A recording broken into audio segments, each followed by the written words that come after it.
Olá, pessoal. Espero que esteja tudo bem com vocês. Bom, na última palestra a gente teve um probleminha na gravação, né? Eu acabei esquecendo de iniciar a gravação no início da palestra. Então, para ninguém ser prejudicado, eu vou disponibilizar esse vídeo para vocês terem um melhor aproveitamento da palestra, tá? Então, na dita palestra, a gente comentou sobre medidas de tendência central e de variabilidade de dados. Seguindo o nosso cronograma, a segunda palestra, né, do cronograma proposto, sendo que a próxima palestra a gente vai abordar um pouco sobre análise de variância. As referências que eu tinha dito para vocês, a gente vai estar incluindo aí o livro Estatística Básica, da editora Saraiva, que é um livro bem didático, que aborda o tema da palestra de hoje. Algumas considerações gerais. Então, o pesquisador, ele nem sempre ele vai planejar e montar um experimento para realizar as suas conclusões, as suas comparações acerca de seus tratamentos. Então, ele pode usar da estatística descritiva, da onde ele vai retirar dados, né, oriundos de observações feitas no campo ambiente protegido para fazer as suas conclusões, aceitar ou rejeitar hipóteses, fazer comparações entre tratamentos, tá bom? E para tal, ele necessitará realizar estimação de parâmetros, que a gente vai discutir mais à frente sobre isso. Então, um conceito muito importante é acerca do tipo de variável que o pesquisador pode trabalhar. Então, quando o pesquisador define as características de uma determinada população, ou de uma determinada amostra que ele quer mensurar para fazer as comparações de seus tratamentos, essas variáveis podem ser qualitativa ou quantitativa. A qualitativa, ela geralmente refere-se a variáveis que exprimem qualidades daquela variável. E já as quantitativas, elas são variáveis numéricas, né? Então, vamos lá. As quantitativas, elas ainda podem ser nominal ou ordinal. O que seria uma variável qualitativa nominal? Ela não pode ser ranqueada seguindo um critério numérico. Um exemplo de uma variável qualitativa nominal, então, seria a cor da pelagem de coelhos. Eu não consigo ranqueá-las de uma maneira numérica, né? As diferentes cores dos coelhos. Então, é uma variável qualitativa nominal. O que seria uma variável qualitativa ordinal? Seria uma variável onde ela é qualitativa, né? Porém, eu consigo fazer uma classificação numérica dessa variável. Eu consigo fazer uma classificação ordinal delas, consigo ordená-las. Um exemplo é o estágio vegetativo da cultura da soja. Seria um exemplo de variável qualitativa ordinal. Ela exprime uma qualidade, porém eu consigo ranqueá-la seguindo um conceito numérico. Já a variável quantitativa discreta são aquelas variáveis que são provenientes de contagens, ou seja, são sempre números inteiros. Um exemplo de variável quantitativa discreta seria o número de grãos numa espiga de milho. Será sempre um valor inteiro, correto? E é proveniente de uma contagem. Já a variável quantitativa contínua, ela pode assumir infinitos valores, e ela geralmente é proveniente da mensuração de uma variável através de algum equipamento. Por exemplo, produção de vacas leiteiras em quilo, onde utiliza uma balança para estimar essa variável, ok? E ela pode assumir infinitos valores, né? Uma variável quantitativa, ela pode ser coletada como qualitativa, tá bom, gente? Como assim? Um exemplo, para vocês entenderem melhor, é a altura de plantas de arroz. Diretamente, quando eu vou analisar essa variável, a altura que eu obtenho utilizando uma trena, que é um aparelho de mensuração, nesse exemplo, é uma variável quantitativa, é uma variável quantitativa, tá, gente? Que pode, então, se eu classificar, então, essas alturas em níveis, por exemplo, menos de 70 centímetros, curto, de 70 centímetros a 1,10 m, médio, de maior que 1,10 m, classificar como longo, então eu automaticamente eu pego uma variável quantitativa e a transformo em qualitativa, porque eu estou agrupando esses dados em certas classes, em certos intervalos, tá bom, gente? Então, mais dois conceitos importantíssimos para vocês, que é o conceito de população e o conceito de elemento. A população é nada mais do que um conjunto de medições realizadas em todos os indivíduos pertencentes a uma mesma classe. E é um conjunto de medições realizadas em uma única variável de todos os indivíduos pertencentes à mesma classe, tá bom, gente? E já o elemento é cada medição realizada, tá bom? Lembrando sempre que a gente está trabalhando o conceito de uma única variável, tá?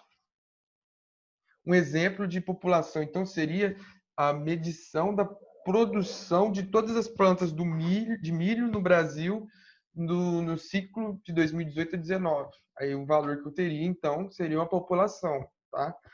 Um exemplo de elemento, então, seria,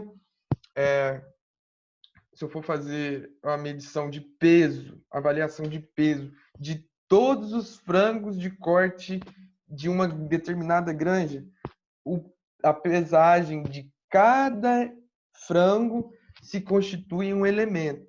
Tá bom, gente? E a amostra, então? A amostra seria a medição de parte de uma população, como sugere aí no esqueminha. Eu tenho uma população muito grande, onde seria inviável ou muito trabalhoso eu realizar a medição em todos os indivíduos dessa população. Eu trabalho com uma amostra menor, né, do que a população como um todo. Lembrando sempre que essa amostra tem que ser representativa da população, tá? E o parâmetro, os parâmetros, então, são características fixas que descrevem a população. Por exemplo, média, a mediana, a moda. Já o estatístico são características fixas que descrevem a amostra. Exemplo, média, mediana e moda da amostra, não da população, porque da população são parâmetros, tá? E a gente utiliza esses estatísticos para fazer inferências acerca da população como um todo. A organização dos dados, então. Quando eu estou trabalhando com uma amostra ou com uma população que eu obtenho uma quantidade muito grande de valores, né, de uma determinada variável, e agrupo elas de uma forma desordenada, como está aqui, é muito difícil tirar alguma conclusão, é muito difícil eu perceber alguma tendência. Então, a gente, de posse desses dados brutos, o que a gente deve fazer? Preparar tabelas ou gráficos que vão nos facilitar o entendimento desse fenômeno, desse fenômeno, tá? Então, a primeira dessas técnicas que a gente pode utilizar para facilitar o entendimento na leitura desses dados seria a tabela de frequência, onde agora, dentro de tabela de frequência, a gente tem que entender alguns conceitos. Por exemplo, o que seria um intervalo de classe dentro de uma tabela de frequência.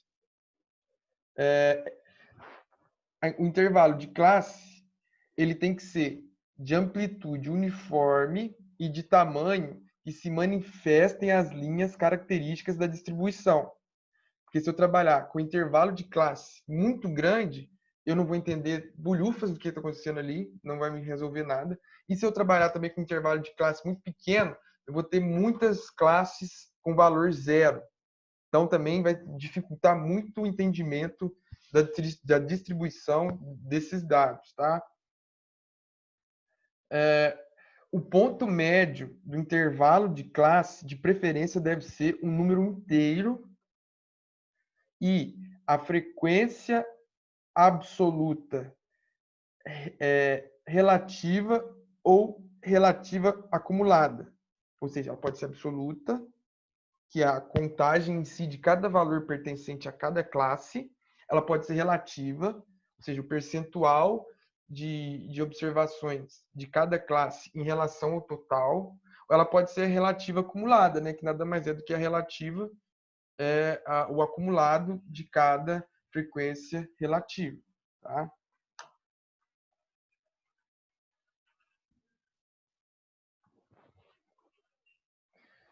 Então, como é que eu defino o número de classes numa tabela de frequência? A gente tem regras matemáticas para isso. Tá? As duas mais utilizadas são a regra de Sturges e a regra do quadrado, onde a primeira, a sua fórmula é 1 somado a 3,32 multiplicado pelo log de n, onde n é o número total de observações ou de avaliações. E a segunda regra, a sua fórmula matemática, nada mais é do que a raiz quadrada do número total de observações.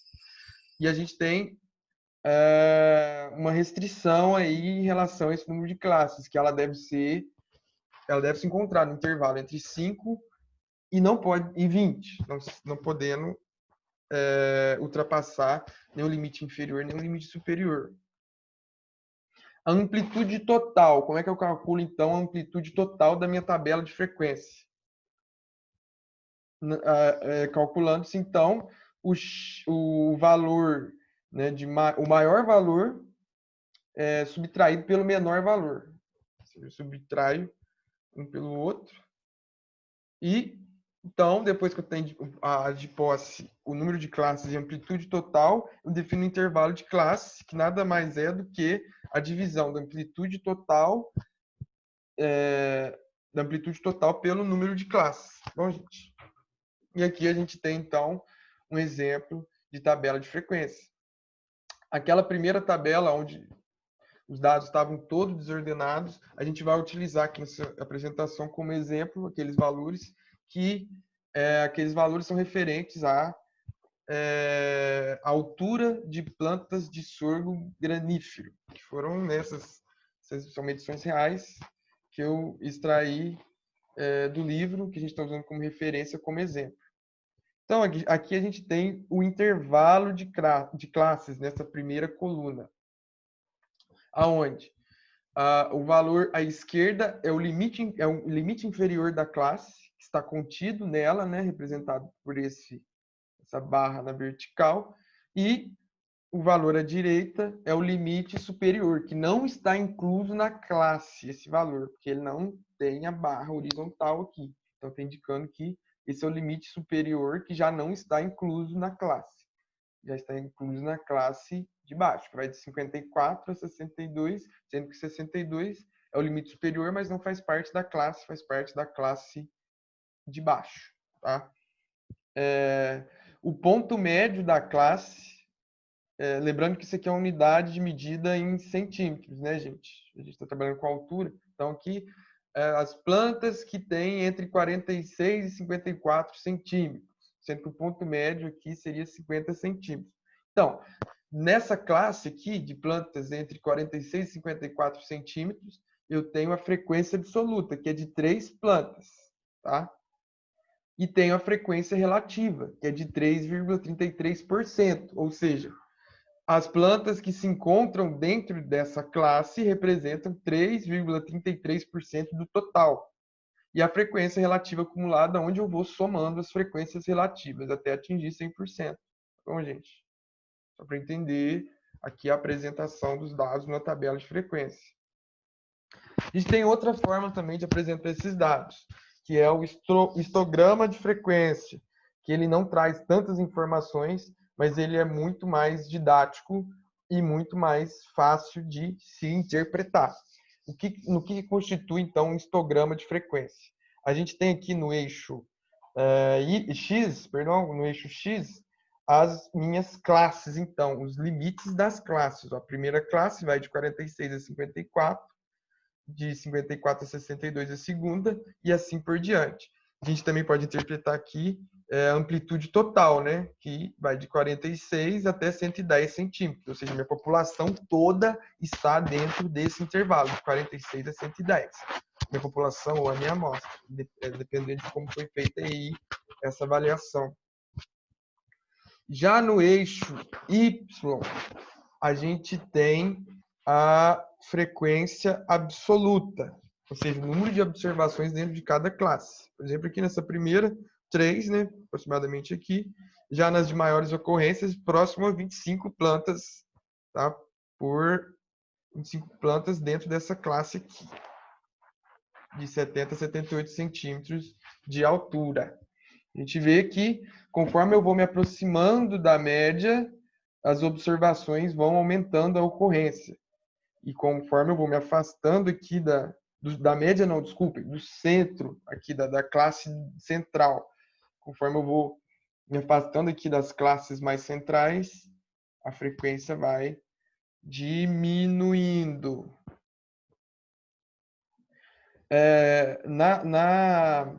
Quando se vai se preparar um histograma, confeccionar um histograma, é bom observar que o eixo Y deve se iniciar pelo zero, sempre, tá, gente? Sempre se inicia pelo número zero.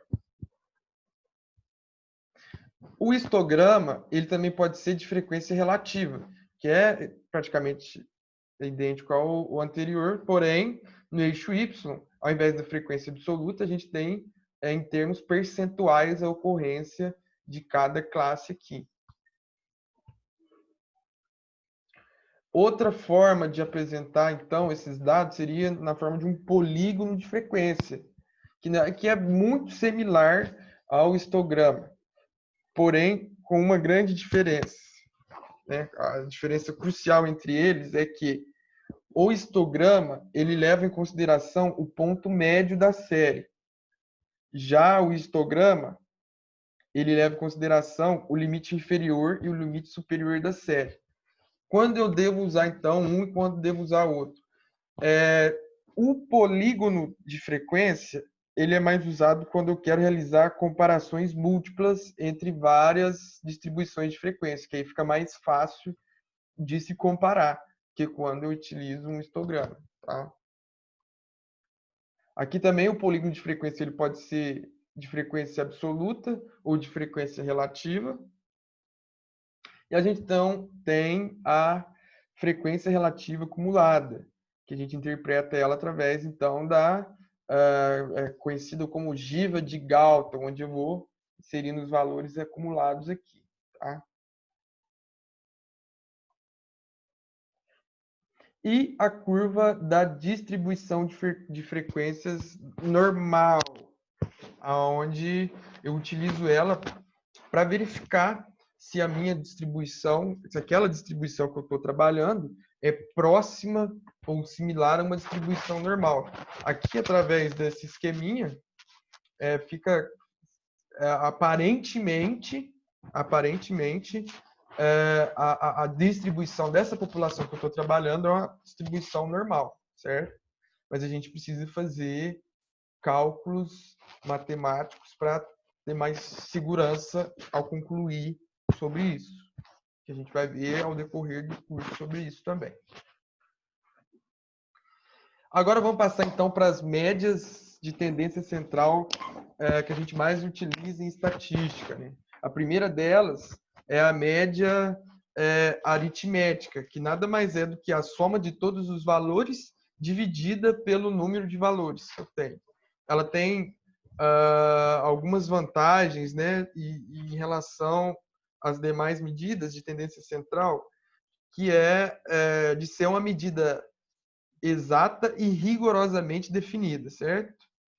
Ela é de fácil compreensão e eu utilizo todos os dados no cálculo dessa medida de tendência central. Eu utilizo todas as minhas observações. Então, ela descreve todos os dados. Ela serve de apoio a cálculos posteriores, como o cálculo de variância, como o cálculo de desvio padrão da média, etc. e tal, que a gente vai ver também no decorrer dessa apresentação. E, devido a essas vantagens, então, ela é a medida de tendência central de maior utilização dentro da estatística. E aí a fórmula, né, para encontrar a média aritmética, que é basicamente a soma de todos os valores, dividido pelo número de valores que eu tenho na série, então, na população, etc. E quando eu quero achar a média de uma tabela de frequência, eu então realizo o somatório do ponto médio de cada série multiplicado pela frequência de cada série. Ou seja, eu multiplico o ponto médio da série pela sua frequência relativa, tá, gente? Pela sua frequência relativa, e faço o somatório, então, de todos os valores. A mediana. A mediana nada mais é do que o valor que ocupa o centro da série, de uma série ordenada, gente, ordenada. Eu ordeno ela ou do menor para o maior valor, ou do maior para o menor valor, e defino aquele valor que ocupa a posição central. Então, nesse primeiro exemplo, a mediana seria o valor 7. Mas, quando eu tenho um conjunto de dados onde o n é par, o número de observações é par, eu não tenho esse valor central. Então, como no segundo exemplo aqui, eu tenho dois valores que ocupam a posição central. Então, eu faço a média aritmética desses dois valores para obter a mediana. Tá? E aí, numa tabela de frequência, para eu localizar a mediana de uma maneira mais simples, né? Não mais simples, mas mais rápida, eu utilizo essa fórmula, onde LI é o limite inferior da classe mediana, N é a frequência total, o F então seria a frequência das classes inferiores à mediana, o FM, o F da mediana é a frequência da classe mediana, e o IC é a amplitude da classe mediana. O que seria a classe mediana? A classe mediana é aquela classe onde contempla 50% das minhas frequências acumuladas. Essa aí é a importância da frequência acumulada. Eu vou lá na minha tabela de frequência e vejo a série aonde está abrangido 50% das minhas observações, e utilizo ela, então, nesse cálculo matemático. A moda. A moda, então, nada mais é do que o valor que ocorre com maior frequência numa amostra, numa população. E num exemplo aqui, a moda, então, seria o valor 8, que ocorre 2 vezes. E numa série de dados agrupados na tabela de frequência, eu tenho os processos matemáticos aí citados, que eu não vou entrar em detalhes, quem tiver mais interesse, procure as referências, para a gente não se estender demais aqui. Importante ressaltar que uma população, uma amostra, ela pode ser amodal, ou seja, não ter moda, nenhum valor se repete. Ela pode ser modal, ter uma única moda, pode ser bimodal, ter duas modas, pode ser trimodal, ter 3 modas e assim por diante. Tá? Então, aqui a gente tem quatro tipos distintos de distribuição de frequência, onde o primeiro aqui é uma distribuição de frequência simétrica, né? Os dois lados aqui são aproximadamente iguais e possui uma única moda. Ela só tem uma moda. Nesse caso aqui, tanto a média quanto a mediana e a moda podem ser utilizados, né, para representar, então, para descrever essa amostra, essa população. Mas a gente já tem um caso onde eu tenho uma distribuição simétrica, né? Se eu cortar aqui no meio, os dois lados são aproximadamente iguais, porém eu tenho duas modas. Isso aqui é característico de populações que têm subgrupos distintos um do outro. Então, nesse caso aqui, a média e a mediana não seriam medidas de tendência central adequadas para descrever essa amostra, essa população. Por quê, gente? Porque são valores com baixa probabilidade de ocorrência.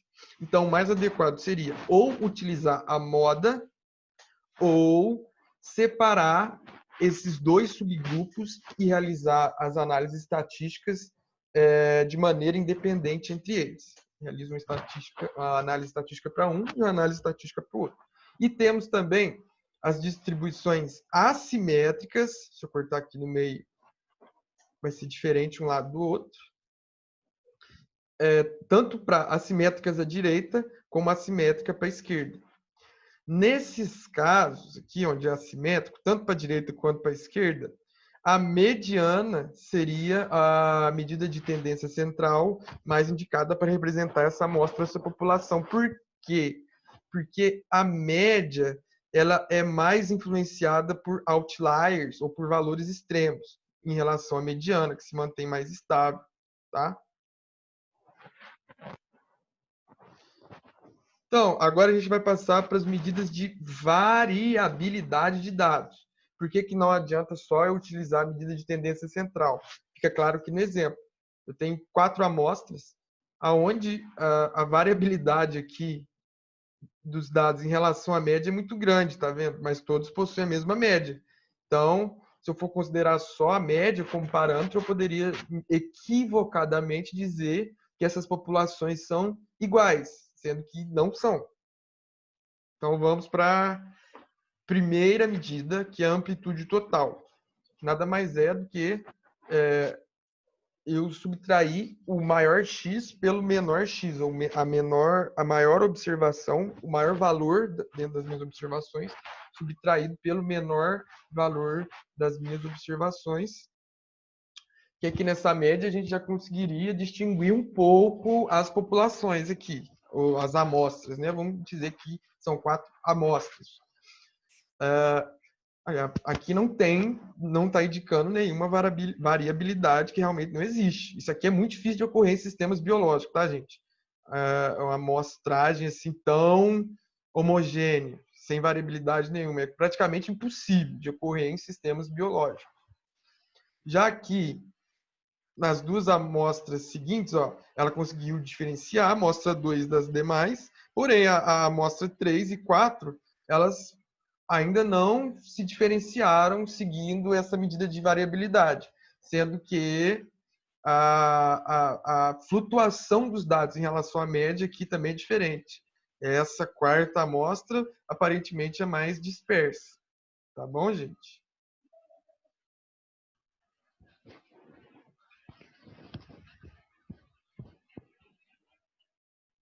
A próxima medida de variabilidade de dados, e que talvez seja a mais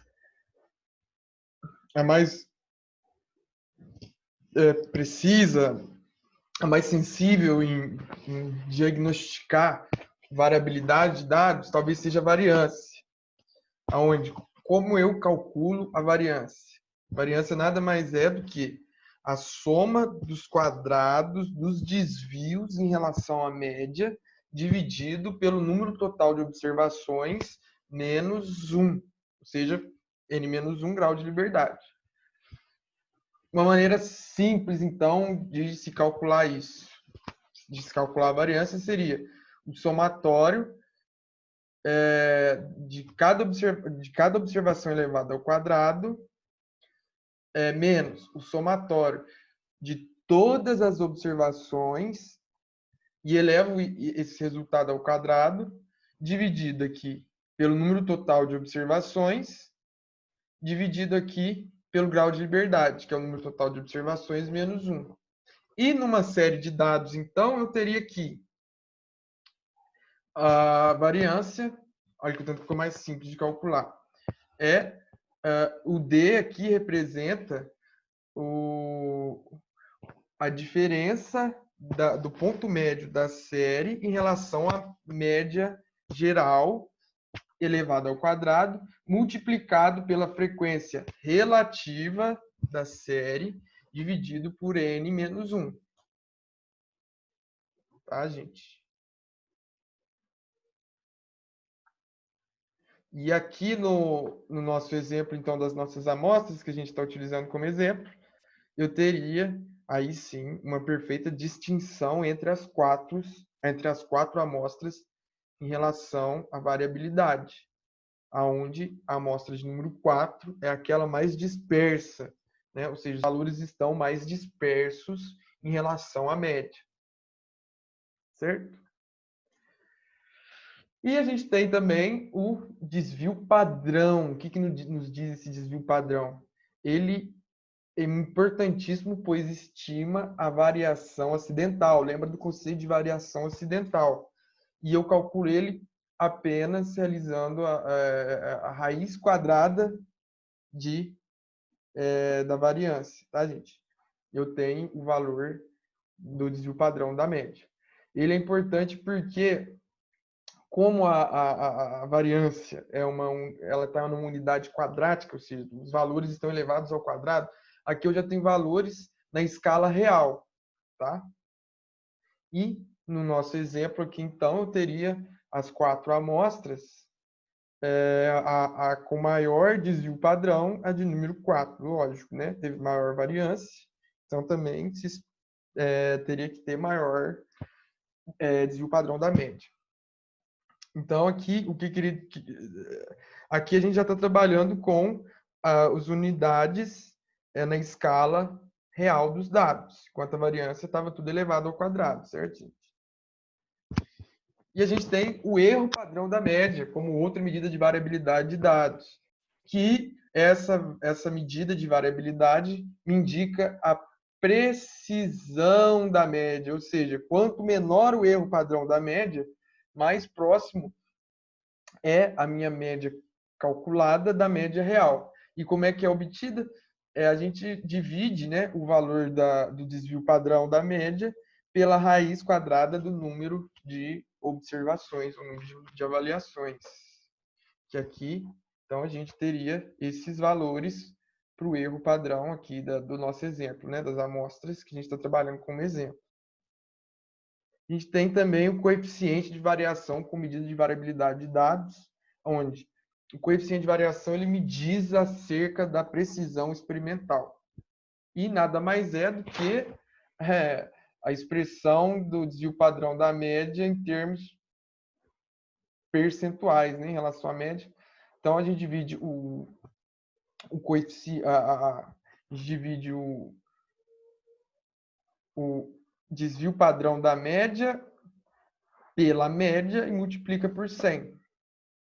Então, a gente teria aqui esses valores, sempre o 4 aqui, por ser o mais disperso, logicamente se espera que os valores aqui sejam maiores, né, da nossa amostra 4. Uma observação que eu esqueci de comentar com vocês é acerca da amplitude total, que não é uma medida que a gente deve adotar, assim, dar muita importância para ela na hora de interpretar os nossos resultados, porque ela trabalha apenas com 2 amostras. Tá? Ela pega só as 2 extremidades e então ela não diz muito acerca da distribuição de frequência nos demais dados. É só nas 2 extremidades. Ela só pega 2 valores como referência, tá? Então, em relação ao coeficiente de variação, a gente tem que um coeficiente de variação menor do que 10, a gente classifica, então, o experimento com ótima precisão. Coeficiente de variação entre 10 e 15, uma boa precisão. Entre 15 e 20 aí, regular precisão. Entre 20 e 30, precisão ruim. E maior do que 30, péssima precisão experimental. Mas vale ressaltar também que o pesquisador no momento dessa classificação, deve levar em consideração o tipo de dado que ele está trabalhando. Um exemplo da minha área é análise de solo pobre. Solos pobres, quando você vai fazer análise de solo, geralmente, quando você aplica alguma análise estatística a esses dados, o coeficiente de variação é alto. Então, talvez valha a pena ele considerar um coeficiente, às vezes, um pouco maior como um adequado. Tá? Então, depende muito também da interpretação do pesquisador, dos tipos de dados que está trabalhando.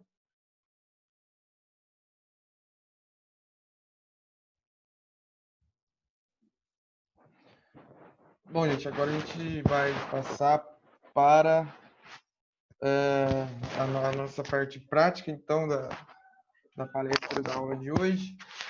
Inicialmente, então, já com o RStudio aberto, né, iniciado, vamos abrir o nosso script através do comando Ctrl+O. Ele vai me abrir aqui a pasta de seleção, onde aqui está o meu script. Vou selecionar nele e abrir. O meu já está aberto aqui. E o primeiro conceito de hoje é o conceito de pacote, que é muito importante, porque o R, quando você faz o download, instala, ele vem com algumas funções pré-programadas muito limitantes.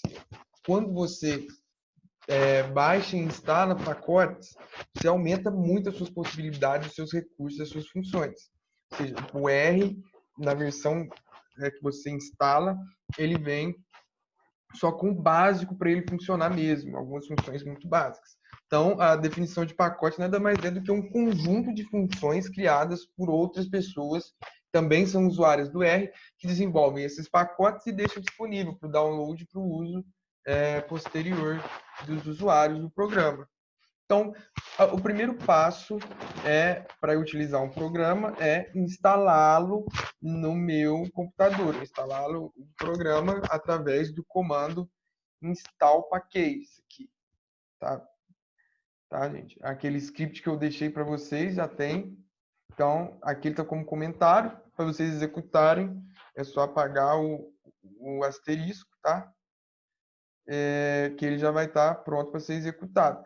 E aqui, quando vocês forem instalar, o nome do pacote tem que estar exatamente igual ao nome, né, verdadeiro do pacote, sem trocar maiúscula por minúscula, e etc. E tem que estar entre aspas, tá? Não vai dar erro. E não basta apenas eu instalar esse pacote, então eu tenho que ativar esse pacote para eu conseguir usá-lo. E eu ativo o pacote depois que eu termino o download através do comando library. Está aqui também e está naquele script que eu deixei disponível para vocês. Quando eu utilizo, então, pacotes para analisar dados, na minha publicação posterior, no meu artigo, na minha tese, na minha dissertação, na minha monografia, no meu resumo, eu tenho que citar o pacote. E através dessa função citation e, entre aspas, o nome do pacote, ele já me dá como resposta o como devo citar o pacote. Então, vamos carregar esse pacote aqui, que é o RStudio App. Ele é muito importante para melhorar a comunicação entre as duas interfaces, do RStudio e do R. Tá? Então, eu já tenho ele instalado aqui nessa máquina. Eu dei o comando para ele carregar.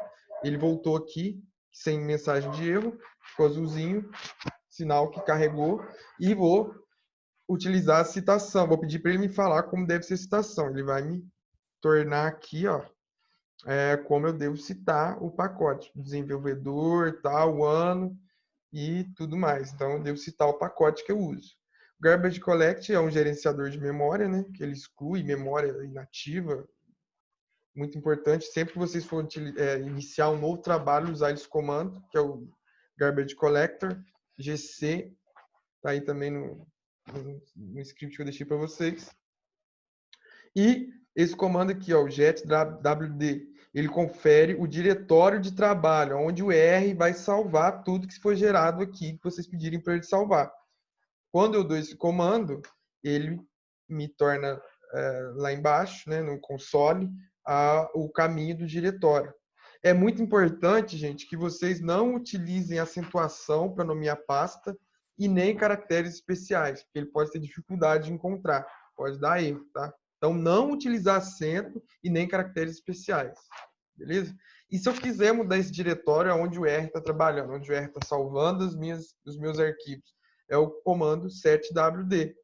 Você vai na sua pasta onde você quer armazenar, clica com o botão direito sobre ela, ela vai te, nas propriedades dela, ela vai te informar o local onde essa pasta está salva. Você vai copiar aquele endereço e vai colar aqui, entre aspas, na frente desse comando, setwd.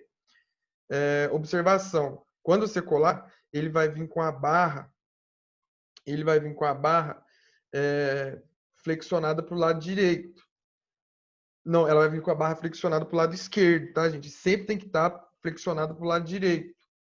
Senão, vai dar erro quando vocês pedirem para executar.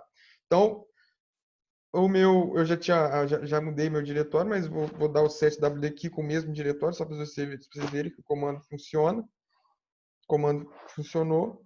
Aí vou dar o getwd para ver se tá mesmo. Ah lá, aí ele retorna o diretório que você pediu para ele mudar.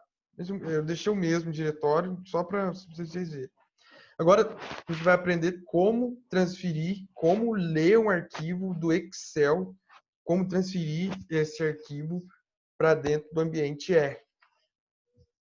A gente vai fazer isso utilizando essa função aqui, ó, read.csv, para ler tabelas no formato CSV. Então, quando vocês forem salvar o seu arquivo Excel, vocês têm que salvar como CSV separado por vírgula. CSV separado por vírgula. Nomear com nomes curtos e evitar acentos, não utilizar acentos e não utilizar caracteres especiais. Então, depois que você salvou o seu arquivo do Excel, sua planilha do Excel, com nome curto, com nome pequeno, sem acentuação e sem caracteres especiais, a gente já pode utilizar essa função do R aqui, que é read.csv, aonde eu tenho que colocar, entre aspas aqui, o caminho do arquivo e o nome do arquivo, ponto, e na frente o formato, que é o formato CSV. Vou fechar aspas e na frente vou colocar as opções, que essas opções eu vou detalhar para o R como é que está editado esse arquivo, que a gente vai ver. Dentro das opções, a gente tem CEP, DEC e READ, aonde essa primeira, ela indica o caractere que é utilizado para separar os campos. Geralmente é ponto e vírgula, tá? Vocês vão colocar ponto e vírgula nesse campo. O DEC é o caractere utilizado para separar as casas decimais, né? Que no caso da planilha a gente usa vírgula. No caso a gente vai usar vírgula na planilha, tá? E essa última opção, quando eu digo T aqui, eu assumo que a primeira linha da tabela contém o rótulo das variáveis, ou seja, o cabeçalho. A primeira linha é o cabeçalho. Quando eu coloco F, né, de falso, eu indico que a tabela já se inicia com os valores. Ela não tem rótulo. A linha inicial, ela não tem cabeçalho, tá? E vou salvar essa tabela aqui, depois que eu extrair os dados dela, utilizando esse comando, vou criar um objeto para ela chamado de dados, onde vai ficar armazenado os dados dessa tabela. Então, vamos executar esse comando. Ó. A minha tabela, eu fui lá, fui em propriedades do arquivo, vi onde que ela estava salva, colei aqui, incluí na frente o nome, que é esse campo aqui, o nome do meu arquivo que eu salvei como dados, certo? Ponto, e na frente o formato que tem que ser CSV, separado por vírgula, hein, gente? CSV. Indiquei para ela que a minha primeira linha é o cabeçalho, é o rótulo dos dados, está separado por ponto e vírgula os valores, e que está separado por vírgula está separado por vírgula as casas decimais, tá? Então vamos executar aqui. Leu o arquivo, ó, não deu mensagem de erro, e o objeto ficou salvo aqui no ambiente. Então, se eu quiser ver os dados, eu clico aqui, ela vai abrir uma aba com o data frame. Meu computador está meio devagar, gente. Ai, meu Deus, vamos esperar um pouquinho que ele abre aqui. Ele vai ler os dados, tá lento. Enquanto ele vai abrindo, vamos dando sequência aqui ao script. Tá.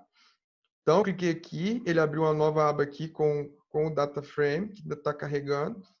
E, então, eu salvei como dados. Então, eu vou chamar os dados aqui, vou ver vou executar dados e vou ver o que retorna aqui no console. Olha lá. Ele está carregando e abriu. Ele traz todos os valores, ó, 90 observações de altura de plantas de sorgo, tá? Todas aqui, todas aqui. Vamos ver se o data frame que já carregou, que eu queria mostrar para vocês. Olha lá, carregou. E aqui é uma função interessante que se eu clico aqui, ele ordena os valores do menor para o maior. Se eu clico de novo em altura, que é o nome da variável, ele ordena do maior para o menor. Só que o meu computador, gente, não está me ajudando, certo? Olha lá. Conseguiu, foi. Tá ok? Então, aqui eu já consigo ordenar os meus dados utilizando essa aba aqui do Data Frame. Clicando aqui, né? Eu abro lá. Então, outra função importantíssima é o attach. E dentro dos parênteses, o meu objeto que eu quero ativar. O que essa função faz? Ela torna as variáveis acessíveis apenas digitando o nome do cabeçalho delas nas linhas de comando. Por exemplo, o meu arquivo se chama dados. E quando eu abro dados, eu tenho uma única variável que eu nomeei de altura. Se eu não ativar a tabela e executar a altura aqui direto, ele vai me dar erro. Ó. Ele não vai conseguir ler, porque eu não ativei. Ah, não, conseguiu. Já estava ativado. Já estava ativado. Eu devo ter ativado e esqueci de... Tá? Mas se eu não ativar os dados, ele não consegue ler as variáveis que eu tenho dentro do arquivo. Então, eu dou attach e vou para o comando seguinte, que é o class. E ele me fornece o tipo da variável que eu estou trabalhando no arquivo. Então, eu vou utilizar a altura, que é o nome da variável dentro do arquivo, né, dados. Ele vai me dar retorno aqui, que é um fator numérico, ou seja, quantitativo. Tem outra opção também. Eu perguntar para ele se is-factor, eu estou perguntando se é qualitativo. Então, a variável altura é qualitativa? Ele vai me dar que não, falso, não é qualitativa. Então, is numeric, vou perguntar para ele se é quantitativa. True, é verdade, a formação é correta, tá?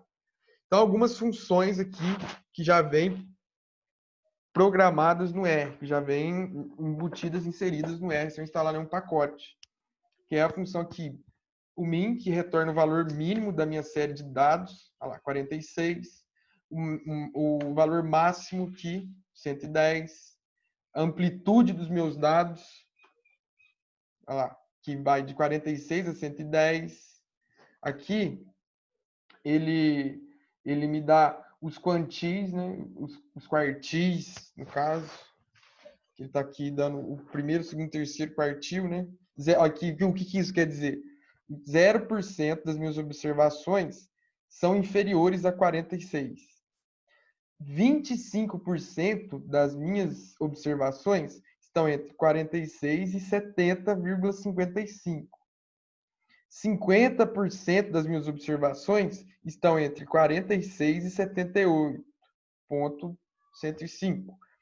75% das minhas observações estão entre 46 e 86,31 E todas as minhas observações estão no intervalo de 46 e 110, tá? Então, é uma função bem interessante. Ele vai me dar a média, então, desses dados, aqui através dessa função min, que é de 78,18, né, arredondado. Aqui vou dar o summary, ele vai me resumir os dados, ó, o mínimo, o primeiro quartil, a mediana, a média, o terceiro quartil e o valor máximo, né? Bem interessante. Essa função aqui me dá a variância dos dados, que é, olha lá, 177 dessa amostra, né? A variância dessa amostra. SD, então, vai me dar o desvio padrão, olha lá, que é de 13, ou seja, 13 centímetros, né? Que variância já está já tá na unidade de medida da observação, tá? Aqui, vou calcular a soma de todos os dados. Aqui, no read dados, então, vou gerar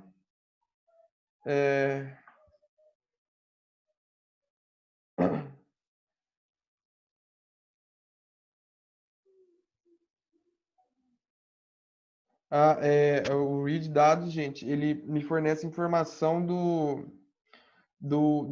cabeçalho da minha tabela. Ou seja, se eu tivesse aqui várias variáveis no arquivo, ele ia me dar o cabeçalho e e as primeiras observações do arquivo. Que isso é muito importante, porque como eu trabalho com o nome das variáveis, às vezes eu posso ficar um pouco perdido. Eu quero como é que eu escrevi o nome da variável.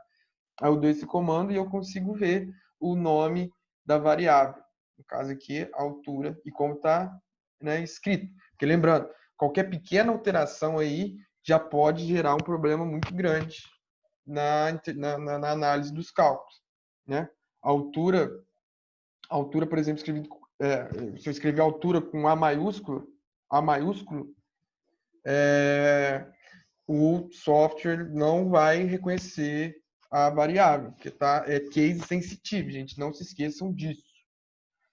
Então, agora uma função bem interessante aqui, que eu vou gerar um histograma, uma função já pré-programada do R, que não exige instalação de nenhum pacote. É a função hist, de histograma. E dentro da função, então, histograma aqui do histograma, eu vou colocando os argumentos. O que é o argumento? Quanto mais argumentos eu for acrescentando, mais coisas eu consigo editar. O primeiro argumento aqui, a altura, ele é a variável cuja eu quero que o programa faça o histograma. A densidade, isso aqui é referente à cor, a densidade da cor. Quanto maior a densidade, o gradiente de cor será mais voltado para a cor. Vocês vão entender melhor. Ângulo é em relação ao desenho também das formas da grade, né, do histograma. A cor que eu quero que seja as barras do meu histograma. A cor da border, a cor da borda. Então, tem vários argumentos que eu vou incluindo que eu posso ir editando. Aqui seria o título, man. Vou colocar o título como histograma. Aqui seria a altura do eixo X, né? Vou nomear como altura em centímetros. E aqui o título do eixo Y. Ó, salvei com acento. Ó como é que ficou aqui. Então, tem que tomar cuidado. Tem que tomar cuidado, porque quando você salva e abre de novo, ele pode modificar alguma coisa aqui. Então, vamos fazer o histograma. Rodou e vai aparecer aqui, ó, no plots. Todas as imagens que eu gero fica salvo aqui no plots. Tá, gerei o histograma. Gerei o histograma. Então, como é que eu faço para salvar? Muito simples, eu posso vir diretamente aqui, export, salvar como imagem, né? Então, vamos esperar aqui o nosso amigo, o computador foi. Eu escolho o formato aqui, JPEG, PNG, geralmente eu salvo JPEG, o nome do arquivo. Aqui tem o diretório, se eu quiser mudar por aqui também é só clicar aqui, no diretório. O tamanho da imagem, tá? Aqui eu posso alterar também para diminuir o tamanho da imagem, aumentar. E aqui, né, quando não aparece já a imagem pré-definida aqui de salvamento, eu clico aqui que ela me mostra como vai ser salvada a imagem e clico aqui em salvar a imagem, certo? No caso do meu, eu já salvei todas as minhas imagens que eu gerei aqui, então não vou salvar agora. Então a gente vai trabalhar agora com um pacote estatístico muito interessante que é o Agricolae. É bem versátil, bem simples, tem várias funções bem de uso corriqueiro, tá? A gente sempre está precisando aí, né? Trabalha com estatística experimental, né? Voltada para ciências agrárias. Então a gente vai instalar o pacote com aquele comando, né? Que eu disse para vocês, install package Agricolae. Depois de instalado, eu vou carregar o pacote. No caso, eu já tenho instalado aqui, eu vou carregar. Carregou. Então, vamos ver como é que cita esse pacote. Isso é importante. Aqui tem a forma de citação, tá? Forma de citar ele. Importante também, quando eu tenho um pacote instalado, eu posso vir nessa aba Packages, que vai estar aqui todos os meus pacotes instalados. Só que meu computador está muito lento. Eu preciso ver até por que está tão lento assim, gente. Ele não está mostrando, mas aí geralmente fica ali. Então, vamos, primeira função aqui do pacote, vamos gerar então a tabela de frequência utilizando a função desse pacote, que é a função round e função para gerar a tabela de frequência. E eu preciso colocar aqui como argumento da função um histograma já feito, tá? Então, primeiro eu faço o histograma, depois que eu faço o histograma, eu crio um objeto, ó, tá aqui, esse objeto é o histograma, é essa imagem, os valores que acompanham essa imagem, salvo aqui nesse objeto, e eu preciso desse objeto para gerar a tabela de frequência, tá? Com essa forma. Então, eu vou dar o comando, ele vai me dar as séries, ó. Aqui, lower é o limite inferior de cada série, upper, o limite superior de cada série, a média de cada série, a frequência absoluta de cada série, a percentagem de cada um. CF é a frequência acumulada e aqui a frequência percentual acumulada, tá? Então, vamos gerar um histograma agora utilizando uma função do pacote Agricolae, tá? Eu vou gerar aqui com essa função graphfrec, né? Graph.frec vai gerar o gráfico de frequência, aonde o primeiro argumento aqui é a altura. Aqui, esse segundo argumento é se eu quero as margens, né, dos eixos, se eu quero os eixos x e y, eu vou colocar sim, né? True, quero. A frequência aqui, a frequência 1 é a frequência absoluta e a frequência 2 é a frequência relativa, tá, gente? Aqui, a densidade, né, referente à cor, a cor da borda, aqui o eixo X, o título, tá vendo? Tudo que eu salvei com acento, fechei, abri de novo, veio com erro. Ó, um outro errinho aqui. É o número de classes que eu consigo editar aqui através desse eixo, desse argumento, né? Número de classes. Eu selecionei 8, tá? Título do eixo, histograma. Então vamos ver o que vai me gerar essa função. Ó. Me gerou um histograma. Tá? Que eu consigo editar aqui algumas coisas. Então, é muito importante eu ir no manual. Sempre tem algum manual. Os pacotes sempre têm manuais. Então, eu pesquiso o manual desse pacote através daquela função que eu já expliquei para vocês na primeira aula, né? De help search, de duas interrogações, etc. Tem vários modos para pesquisar ajuda. E vou vendo as funções que o pacote tem e os argumentos que essa função comporta. Que eu vou conseguindo editar várias coisas no fundo, eu consigo editar. Ou seja, é um negócio muito versátil. Trabalhoso, sim, mas muito versátil. E depois que você pega gosto também, vira um esporte quase. E depois que a gente gera, então, um histograma, a gente vai gerar o polígono de frequência através dessa função. Tá? Aonde? Esse histograma que eu gerei, eu salvei ele no objeto que é HFA, né? Histograma de frequência acumulada. Então, esse objeto, eu vou utilizar ele para gerar um polígono de frequência aqui, ó. Esse objeto. O primeiro argumento é o objeto. Então, o objeto é o histograma. Ele vai utilizar como base esse histograma. Eu vou utilizar a mesma frequência que eu utilizei no histograma, que é a frequência número 1, frequência absoluta. Escolho a cor e aqui a espessura, né, da minha linha. Então, vou gerar aqui para vocês verem. Se eu quiser mudar a cor, a espessura, tal, dá para eu editar. E vou gerar agora, então, um histograma de frequência relativa, utilizando a mesma fórmula, mesmos comandos, só que eu vou mudar aqui a frequência pela frequência 2, que é a frequência relativa. Aí, mudei as cores, as bordas, tal. E ele me deu a frequência relativa aqui no eixo Y. Isso aqui em termos percentuais, tá, gente? E salvei no objeto. Então, criei o objeto histograma de frequência relativa, que se refere a esse histograma. Então, vou gerar o polígono de frequência relativa, então, através da mesma fórmula anterior, só que utilizando a frequência, o tipo de frequência, né, 2. E vou executar. Me gerou aí o histograma, o polígono de frequência. Agora eu vou fazer ogiva, né? Através da função ogive.frac, né? Ogiva de frequência. Eu vou utilizar a frequência relativa, né? Tem que ser o histograma de frequência relativa como referência, né? Meu objeto. Então, preciso dele para gerar a ogiva. E tem que ser o de frequência relativa, tá, gente? Para fazer ogiva. Ou é de absoluta, não. Tem que ser o de frequência relativa. Os valores percentuais. Escolha a cor, o tipo aqui, tem vários tipos, né? Você muda a letra, você muda o tipo. Depois vocês pesquisam o tipo que tem, os tipos, diferentes tipos. E aqui o eixo Y, o título, né, do eixo. E o título do eixo X. E vou pedir para ele executar, então, a ogiva. Tá, gerou aí. E eu posso modificar isso, ó. Então, eu vou criar um novo objeto. Aqui, ó.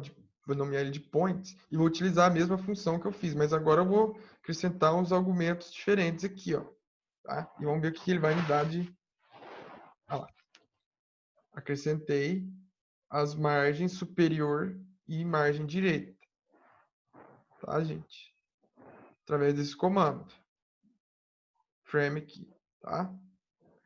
Então, agora eu vou utilizar essa função aqui de plot. Então, vou usar como o objeto, né, que eu vou utilizar o objeto que eu gerei anteriormente, né, que é justamente a ogiva, que eu salvei com o nome points, para acrescentar algumas coisas aqui. A função plot, então. Então, acrescentei, ó, alterei o fundo, mudei a cor, mudei os padrões. E agora, eu vou voltar lá com o meu objeto o histograma de frequência acumulada, né? Que eu salvei lá atrás. Vou modificar algumas coisas aqui, tá? Mas basicamente é o mesmo como... Não, eu voltei com ele mesmo. Então, igual estava lá em cima. Então, essa parte aqui eu coloquei de maneira equivocada, tá, gente? Eu podia ter chamado só HFA, que ele ia me tornar o gráfico de novo, que eu já estava salvo aqui nos meus objetos, tá? Sempre que vocês quiserem ver os objetos que estão salvos na memória, é só vir aqui em data. E vou agora colocar a curva normal sob esse histograma, com essa função aqui, ó, normal frac, o objeto que eu estou utilizando, né, que é o histograma de frequência relativa, da frequência 1,